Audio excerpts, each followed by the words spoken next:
Selamat pagi anak-anakku semua, nanti kelas 11 dan kelas 10 ya. Untuk jam pertama nanti kelas 11 dulu, nanti jam selanjutnya kelas 10. Oke, sebelum kita mulai, marilah kita berdoa dulu. Karena dengan berdoa kita akan dilancarkan dan dimudahkan untuk pembelajaran hari ini.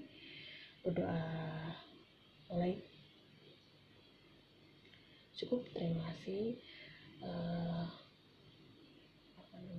Untuk hari ini mohon maaf ya, untuk hari ini memang saya tidak bisa hadir, mohon maaf. Untuk pembelajaran tatap muka, dikarenakan saya masih di luar ya, masih tidak bisa masuk. Oke, untuk sebelumnya saya mengingatkan kembali bagaimana kita tetap menjaga protokol kesehatan, dimana kita tetap makan makanan yang bergizi ya. Kalau di rumah masih ada telur, masih ada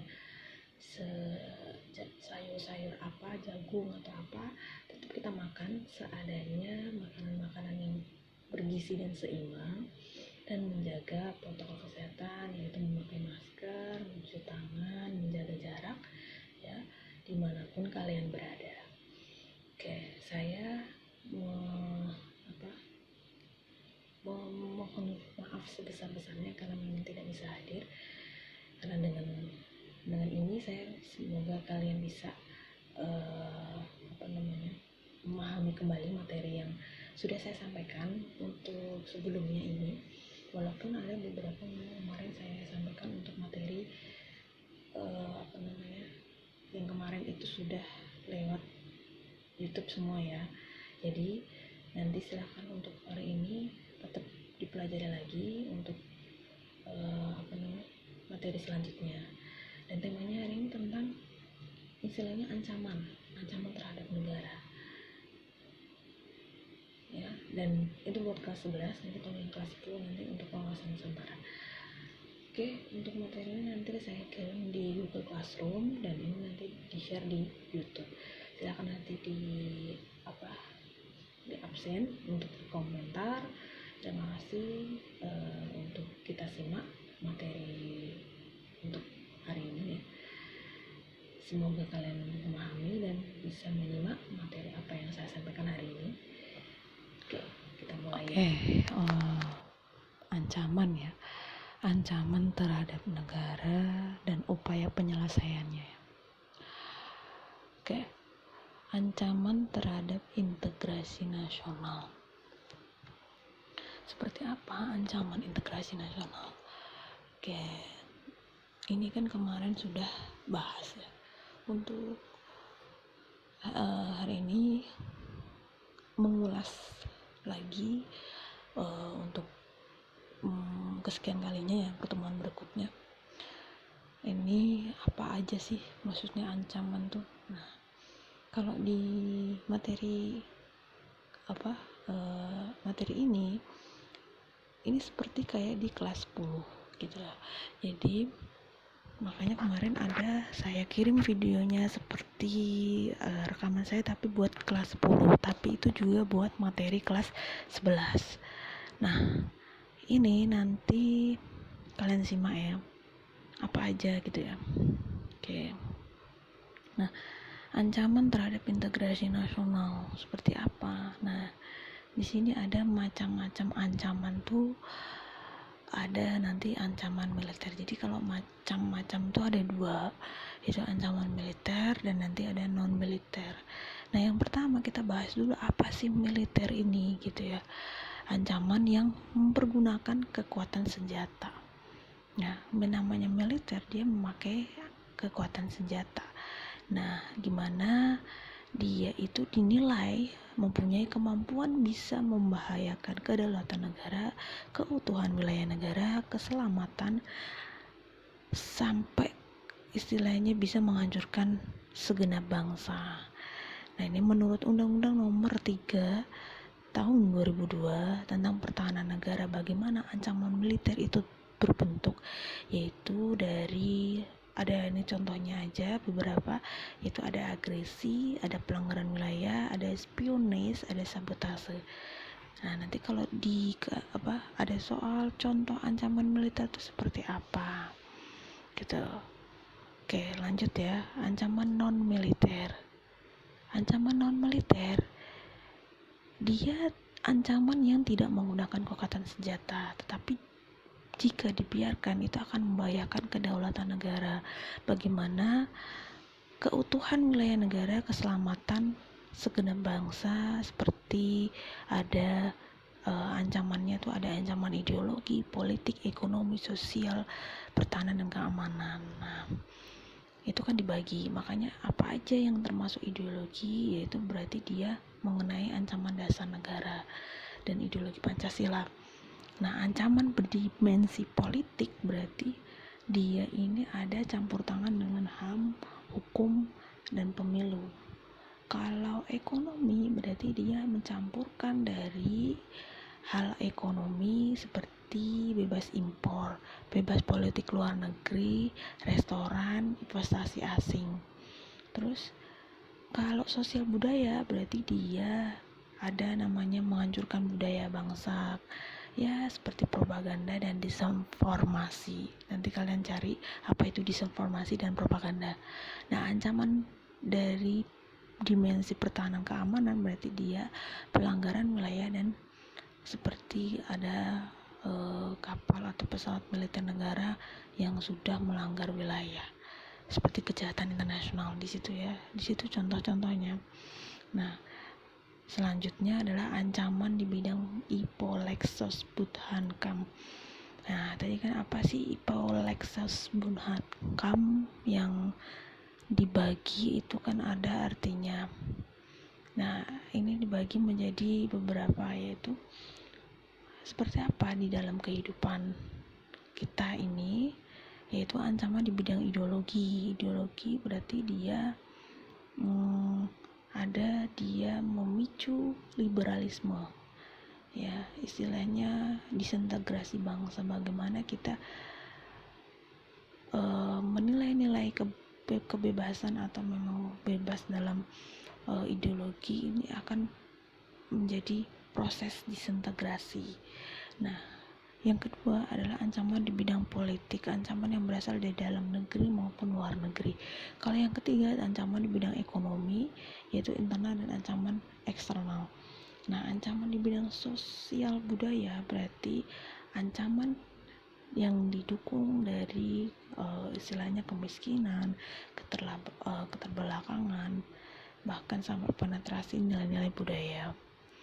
Yang ini ancaman di bidang pertahanan keamanan berarti dia adalah ancaman non fisik, berarti dia adalah kejahatan internasional, misalnya imigran gelap gitu. Oke, ini sudah detail ya. Apa sih upaya penyelesaian ancaman di bidang IPO Lexus Budhankam? Nah, upayanya ada dibagi seperti apa ideologi. Dibagi ideologi itu upayanya seperti menurut Nur PMS Bakri, strategi menghadapi ancaman itu dirumuskan sebagai kondisi seperti apa mental kita sebagai bangsa Indonesia yang berlandaskan keyakinan kebenaran ideologi bahwa kemampuan untuk memelihara, menggalang persatuan kesatuan nasional itu menangkal penetrasi ideologi asing dan juga nilai-nilai yang tidak sesuai dengan kepribadian bangsa. Nah, bagaimana kita bisa menjaga ideologi bangsa, menjaga ideologi Pancasila, yaitu dari diri kita sendiri, dari keyakinan kita masing-masing bahwa bagaimana kita harus menjaga dan memelihara persatuan dan kesatuan. Nah, upaya penyelesaian ancaman di bidang politik, nah itu bagaimana dari berdimensi politik mulai dua pendekatan, yaitu pendekatan luar dan pendekatan ke dalam. Nah, ini ada nanti caranya bagaimana upayanya. Nah, ada di bidang ekonomi, sosial budaya dan pertahanan keamanan gitu. Oke, lanjut upaya mengantisipasinya. Nah, ini yang upayanya terakhir, mengantisipasi ancaman terhadap NKRI. Nah, ini dibagi dua, yaitu upaya mengantisipasi ancaman, tantangan, hambatan, gangguan, atau namanya dulu adalah ATHG. ya menanamkan nilai-nilai Pancasila, bagaimana kita bisa menjaga Pancasila dalam diri kita, tetap ingat, hafal dan mengamalkan Pancasila, menghilangkan kesempatan tindakan KKN, ya meningkatkan ketahanan rakyat dan usaha memecah belah Indonesia dari ancaman luar, terus menumpas gerakan separatis tanpa kompromi ya. Nah, yang kedua, ini adalah semua potensi ancaman terhadap NKRI. Nah, dapat diatasi dengan cara seperti ada pembekalan mental, spiritual di kalangan masyarakat, upayanya peningkatan perasaan patriotisme, terus pengawasan yang ketat terhadap eksploitasi sumber daya nasional, serta terciptanya pemerintahan yang bersih dan berwibawa. Seperti itu. Nah, nanti peran serta masyarakat untuk mengatasi ancaman dalam membangun integrasi nasional adalah bagaimana yang pertama peran serta masyarakat dalam mengatasi berbagai ancaman. Nah, ini nanti ada tujuannya, yaitu menjaga pertahanan dan keamanan negara yang sesuai dengan Undang-Undang Nomor 3 Tahun 2002 tentang pertahanan negara, bahwa fungsinya pertahanan negara ini mewujudkan mempertahankan seluruh wilayah NKRI sebagai satu kesatuan. Nah, peran serta masyarakat untuk mengatasi berbagai ancaman dalam membangun integrasi nasional yaitu menjunjung tinggi hukum, berpartisipasi aktif, mengembangkan iptek, ikut serta memajukan pendidikan nasional. Nah, yang terakhir adalah peran warga negara dalam mengatasi ancaman dalam bidang Ipolexos Budhankam. Ini nanti kan dibagi menjadi 5 dari Ipolexos Budhankam, yaitu dari ideologi dulu apa aja gitu loh perannya gitu ya. Nah, gimana caranya memperkuat sistem pertahanan dan keamanan gitu loh. Ideologi bangsa, peran warga negara dalam bidang politik. Nah, nanti ada pemerintahan yang baik, bagaimana dengan kepemimpinan yang berkualitas, terus otonomi daerah, terus budaya demokrasi gitu. Nah, peran warga negara dalam bidang ekonomi berarti demokrasi ekonomi, bagaimana kita mengatur perekonomian di mana seluruh rakyat itu memang punya hak gitu ya. Untuk wujud peran warga dalam memberikan masukan atau peran aktif itu agar mampu mewujudkan demokrasi ekonomi, sehingga kesejahteraan itu mewujudkan bagaimana peran warga negara dalam bidang ekonomi, yaitu bisa memberikan masukan agar politik ekonomi mampu mewujudkan gitu ya, mewujudkan demokrasi ekonomi secara bersama-sama atau sehingga rakyat mencapai kesejahteraan. Terus memberikan masukan untuk mengatasi statistik ekonomi, yaitu mewujudkan istilahnya apa sih, monopoli oligopoli dalam menyebabkan semakin banyaknya pengangguran gitu ya. Kok bisa ini ada monopoli dan oligopoli, maksudnya seperti itu. Nah, peran warga negara dalam bidang sosial budaya, nah ini nanti ada pengembangan dan pelestarian ilmu serta budaya yang ada di negaranya. Nah, peran warga negara dalam bidang pertahanan dan keamanan, bagaimana kita mempertahankan kemerdekaan, kedaulatan negara, keutuhan wilayah, bahkan keselamatan bangsa dari segala badai atau segala ancaman untuk negara kita.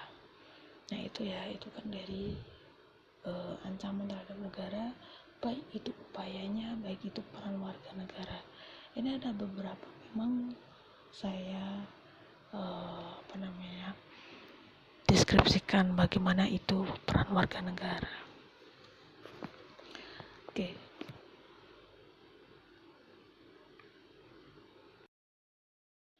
untuk hari ini terima kasih untuk pembelajaran hari ini. Semoga apa yang saya sampaikan hari ini bermanfaat dan bisa dipahami dengan benar dan baik ya untuk kalian semua, karena materinya ini tidak jauh untuk materi-materi sebelumnya karena sudah saya sampaikan.